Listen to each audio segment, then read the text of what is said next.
اس کا یہ بھی کہنا تھا کہ اگر مسلمان یہاں آ کر پڑاؤ نہ کرتے تو پھر وہ جس روز اسے سوداگر کے حوالے کیا جانا تھا اسی روز دریائے چناب میں چھلانگ لگا کر اپنے آپ کو موت کی لہروں کے حوالے کر دیتی۔ وہ لشکری جب رکا تب اس کی طرف غور سے دیکھتے ہوئے ایبا کہنے لگا، اگر وہ اپنی بستی سے بھاگ کر ہماری خیمہ گاہ میں داخل ہوئی ہے تو تم اسے میرے خیمے میں کیوں بٹھائے ہو؟ اسے سمجھاتے کہ واپس اپنے ماں باپ کے گھر چلی جائے۔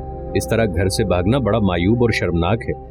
ایبا جب روکا تو اس کا لشکری بول اٹھا، امیر میں خود اس کو آپ کے خیمے کی طرف نہیں لے کر گیا، اس نے اس بات کی خواہش کا اظہار کیا تھا کہ وہ لشکر کے امیر سے ملاقات کرنا چاہتی ہے، اس بنا پر میں آپ کے خیمے کی طرف اسے لے گیا۔ ایبا ایک طرف ہو لیا اور اس لشکری کو مخاطب کر کے کہنے لگا، اچھا آؤ میرے ساتھ۔ وہ لشکری چپ چاپ ایبا کے ساتھ ہو لیا۔ ایبا جب اپنے خیمے میں داخل ہوا تو وہ لڑکی خیمے کے وسطی بانس کے ساتھ انتہائی پریشانی اور فکر مندی کی حالت میں کھڑی تھی۔ خیمے میں جلتی چھوٹی سی مشل کی روشنی میں ایبا نے دیکھا وہ ننگی سچائی، سرور اور جمال کی سی خوبصورت، شبنم کی گفتگو، بہاروں کے کلام کی سی حسین، جوئے محبت کی روانی اور چاہتوں کے معتبر گھٹاؤں جیسی سندر تھی۔ اس کا گلاب بدن، اس کے سندلی بازو، جذب اور کشش کی لہروں سے اس کے خد و خال، مشل کی روشنی سے محبتوں کا خمار، رسیلی اور میٹھی پھوار بنائے ہوئے تھے۔ خیمے میں داخل ہوتے ہی لڑکی کو مخاطب کر کے ایبا نے پوچھ لیا، کون ہو تم، کیا چاہتی ہو؟ اس سوال پر وہ لڑکی چونکی، سنبھلی، پھر کسی قدر جرت مندی کا مظاہرہ کرتے ہوئے کہنے لگی، آپ دیکھ رہے ہیں میں ایک لڑکی ہوں اور پناہ لینے کے لیے آئی ہوں۔ ایبا نے محسوس کیا اس کے بولنے کے انداز اور اس کی آواز میں سنہرے خوابوں کا ایک جمالیاتی شعور تھا۔ ایبا نے پھر اسے مخاطب کیا، تم اپنے گھر سے بھاگ کر یہاں کیوں آئی ہو؟ اس طرح تو تم اپنے باپ کے لیے بے عزتی کا باعث بن جاؤ گی۔ لڑکی نے پھر جرت مندی کا اظہار کرتے ہوئے کہنا شروع کیا، میں بھاگ کر کیوں آئی ہوں یہ ساری داستان میں آپ کے سامنے کہہ چکی ہوں اور اس نے آپ سے تفصیل کہہ دی ہوگی۔ اگر میں غلطی پر نہیں تو آپ اس لشکر کے امیر ہیں۔ جواب میں جب ایبا نے اس بات میں گردن ہلائی تب وہ لڑکی پھر کہہ رہی تھی، میرا نام شنکل ہے، امیر جہاں عورتوں کی آنکھوں سے سارے خواب چھین لیے جائیں، اسے گلیوں کے گندے پانی کی روانی سمجھا جائے، اس کی ذات کو بھوک کے آنگنوں کی رقاصہ، اس کے مقدر کو پیاس کی تاریخی ورثہ خیال کیا جائے، اس کی زندگی کو ننگو آر کا نصاب بنا دیا جائے اور یہاں اس کے خوش رنگ خوابوں کو خوبصورت تعبیروں سے مرصع کر دیا جائے۔ امیر ایسے معاشرے میں لڑکیاں اسی طرح گھر سے بھاگتی ہیں۔ ہمارے یہاں عورت کو بکھرے قصوں، کھوئی ہوئی کہانیوں سے ارزاں خیال کیا جاتا ہے، بے ضمیر روشنی اور سرابوں اور عذابوں کی دھول جیسا بے وقت سمجھا جاتا ہے۔ یہاں تک کہنے کے بعد شنکل جب رکی تب ہاتھ کے اشارے سے ایبا نے اسے ایک نشست پر بیٹھنے کے لیے کہا۔ جب وہ بیٹھ گئی تب اپنے اس لشکری کو لے کر ایبا بھی وہاں بیٹھ گیا۔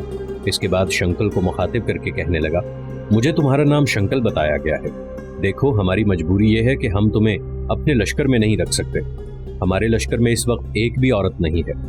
اگر ہمارے لشکر میں عورتیں ہوتی تو ہم تمہیں ان کے اندر رکھتے، پناہ دیتے، اور اگر پھر تھوڑی دیر تک تمہارے لواحقین تمہیں تلاش کرتے ہوئے یہاں آ گئے اور تمہیں ہم سے مانگا تو ہم کیا جواب دیں گے؟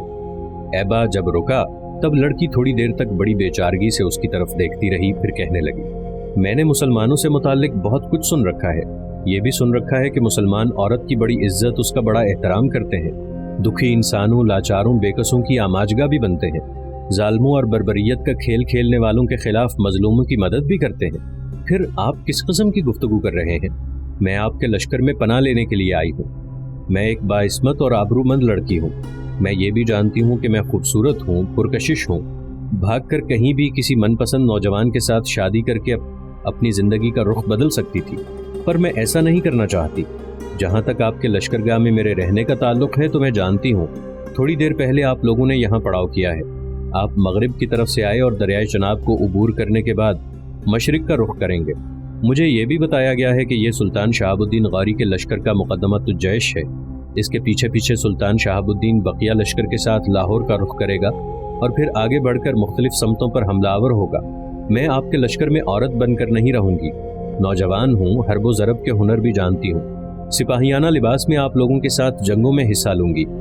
ساتھ ہی میں یہ بھی پیشکش کرتی ہوں، آپ اس لشکر کے امیر ہیں، مجھے اس لشکر میں رہنے دیجیے گا۔ میرے کردار، میرے اخلاق، میرے اٹھنے بیٹھنے، میری بول چال، میرے سلوک اور میرے رویے کا بغور جائزہ لیجیے گا۔ اگر آپ میرے ان سارے اوصاف سے مطمئن ہوں تو میں چاہوں گی کہ آپ مجھ سے شادی کر لیں۔ اگر آپ مجھ میں کوئی عیب، کوئی کمی یا کوئی خامی دیکھیں تو اپنے لشکر کے جس لشکری سے بھی آپ مجھے بیاہ دیں گے، میں زندگی بھر آپ کی ممنون اور شکر گزار رہوں گی۔ ساتھ ہی یہ بھی پیشکش کرتی ہوں کہ آپ کے لشکر میں رہتے ہوئے میں اسلام قبول کر لوں گی، اس لیے کہ ہم لوگ بے دین اور لامذہب لوگ ہیں۔ ہمارے ہاں بیٹی کو فروخت کیا جاتا ہے، اسے گھر سے باہر لا کھڑا کیا جاتا ہے، اگر کوئی گاہک رقم دے کر خرید لے تو اس کے حوالے کر کے اسے روانہ کر دیا جاتا ہے، اور گاہک نہ ملے تو موت کے گھاٹ اتار دیا جاتا ہے۔ آپ خود سوچیں ایسے معاشرے میں کیا لڑکی اور عورت کے ساتھ یہ ظلم اور اس کے حقوق پر بربریت کا شبخون نہیں ہے؟ شنکل کی اس گفتگو کا جواب ایبا دینا ہی چاہتا تھا کہ عین اسی لمحے ایبا کا ایک سالار اس کے خیمے کے دروازے پر نمودار ہوا اور کسی قدر پریشانی اور فکر مندی کا اظہار کرتے ہوئے ایبا کو مخاطب کر کے کہنے لگا، امیر، اس لڑکی کے کچھ عزیز و اقارب اسے تلاش کرتے ہوئے ہمارے پڑاؤ میں داخل ہوئے ہیں۔ میں نے انہیں اس جگہ روکا ہے جہاں لشکر کے لیے کھانا تیار کیا جا رہا ہے۔ اسے تلاش کرنے کے لیے آنے والے دو ہیں، ایک بوڑھا ہے، دوسرا جوان۔ بوڑھے نے اپنا نام دھرم دت اور جو جوان ہے اس نے اپنا نام گل چند بتایا ہے۔ ان میں سے جو بوڑھا دھرم دت ہے اس کا کہنا ہے کہ اسے چند لوگوں نے خبر دی ہے کہ ہماری لڑکی مسلمانوں کے پڑاؤ کی طرف بھاگی ہے۔ وہ اس لڑکی کو تلاش کرتے ہوئے پڑاؤ میں داخل ہوئے ہیں اور آپ سے ملاقات کے خواہش مند ہیں۔ ایبا نے اس سالار کو ہاتھ کے اشارے سے خیمے کے اندر بلا لیا۔ جب وہ اندر داخل ہوا، ایبا نے اسے اپنے قریب ہی بیٹھنے کے لیے کہا۔ جب وہ بیٹھ گیا تب اس نے شنکل کو مخاطب کیا، دیکھ لڑکی، جن خدشات کا میں نے اظہار کیا تھا وہ آخر ظاہر ہوئے۔ پہلے یہ کہ دو جو تمہیں تلاش کرنے کے لیے آئے ہیں ان سے تمہارا رشتہ کیا ہے؟ شنکل بیچاری بڑی پریشان اور فکر مند ہو گئی تھی۔ ایک دم اس نے کوئی فیصلہ کیا، آگے بڑھی، عاجزی اور انکساری کے ساتھ اپنی گردن کو خم کرتے ہوئے اس نے ایبا کے دونوں پاؤں پکڑ لیے، پھر رو دینے والی آواز میں وہ کہہ رہی تھی، امیر، میں آپ کو آپ کے خدا اور آپ کے رسول کا واسطہ دیتی ہوں، مجھے تلاش کرنے والوں کے ساتھ مجھے واپس نہ بھیجیے گا، ورنہ یہاں سے واپس جانے کے بعد وہ میرے تن سے میری گردن علیحدہ کر کے مجھے دریا میں پھینک دیں گے۔ اس سے بہتر ہے آپ اپنے ہاتھوں سے میرا گلا گھونٹ کر مجھے دریا برد کر دیں۔ یہاں تک کہنے کے بعد شنکل مزید کچھ کہنا چاہتی تھی کہ ایبا نے فوراً اس کا ہاتھ پکڑ کر علیحدہ کیا، پاؤں اس نے پیچھے کھینچ لیے۔ کسی قدر ہمدردی سے ایبا نے اسے مخاطب کرتے ہوئے کہا، پہلے یہ بتاؤ کہ یہ ہیں کون؟ شنکل بیچاری کی آنکھوں میں آنسو تیرنے لگے تھے، کہنے لگی، دھرم دت میرا باپ اور گل چند میرا بھائی ہے۔ میں ایک بار پھر آپ کی منت کرتی ہوں، مجھے آپ ان کے ساتھ واپس نہ بھیجیے گا۔ اگر آپ مجھے اپنے پڑاؤ میں نہیں رکھنا چاہتے تو نہ صحیح، میں آپ پر زور نہیں دیتی، پہلے انہیں واپس کر دیجیے گا، اس کے بعد مجھے دریا کنارے لے جائیے گا، اپنے ہاتھوں سے میری گردن کاٹ کر دریا میں پھینک دیجیے گا، اس لیے کہ میں اب واپس گھر نہیں جانا چاہتی۔ اگر میں نے ایسا کیا تو یہ لوگ مجھے بڑی ذلت اور کرب کی موت ماریں گے۔ شنکل جب خاموش ہوئی تو بڑی بے بسی کے عالم میں ایبا نے اپنے چھوٹے سالار کی طرف دیکھتے ہوئے اسے مخاطب کیا، میرے بھائی تم ہی کچھ بولو، ہمیں کیا کرنا چاہیے؟ لمحے بھر کے لیے چھوٹے سالار نے ایبا کی طرف دیکھا، پھر بڑی سنجیدگی میں کہنے لگا، امیر، تلاش کرنے والے اسے تلاش کرتے پھریں، لڑکی مظلوم ہے، یہ بے بس ہے۔ جس وقت اس نے اپنے لشکریوں کو اپنی مظلومیت کی داستان سنائی تھی میں اس وقت وہاں موجود تھا۔ وہ لوگ اسے کیوں زبردستی کسی بوڑھے کے ہاتھ فروخت کرنا چاہتے ہیں؟ اگر آپ مجھ سے مشورہ مانگتے ہیں تو میں یہ کہوں گا، اگر یہ ہمارے لشکر میں رہتی ہے تو ہمارا کیا حرج ہے؟ وہ سالار جب خاموش ہوا تو ایبا چھاتی تانتے ہوئے کہنے لگا، میں کسی پر اپنی مرضی، اپنا ارادہ، اپنا فیصلہ مسلط نہیں کرنا چاہتا تھا۔ اب جب کہ تم بھی میرے خم خیال ہو تو میں کہتا ہوں کہ اس لڑکی کو واپس نہیں کیا جائے گا۔ جب تک یہ چاہے ہمارے لشکر میں قیام کر سکتی ہے، جب یہ جانا چاہے گی کوئی اس کی راہ نہیں روکے گا۔ لشکر میں اگر یہ کسی کے ساتھ شادی کرنا چاہے گی تب بھی اس کا اہتمام کر دیا جائے گا اور اسے ایک باوقار اور باعزت زندگی بسر کرنے کا موقع فراہم کیا جائے گا۔ ایبا کے ان الفاظ پر شنکل ایسی خوش ہوئی کہ آگے بڑھی، ایبا کے دونوں ہاتھ اپنے نرم و گداز اور خوبصورت ہاتھوں میں لے کر اس کے ہاتھوں کو چوما، پر ایبا نے ایک دم اپنے ہاتھ پیچھے کھینچ لیے، کہنے لگا، یہ تم کیا کرتی ہو؟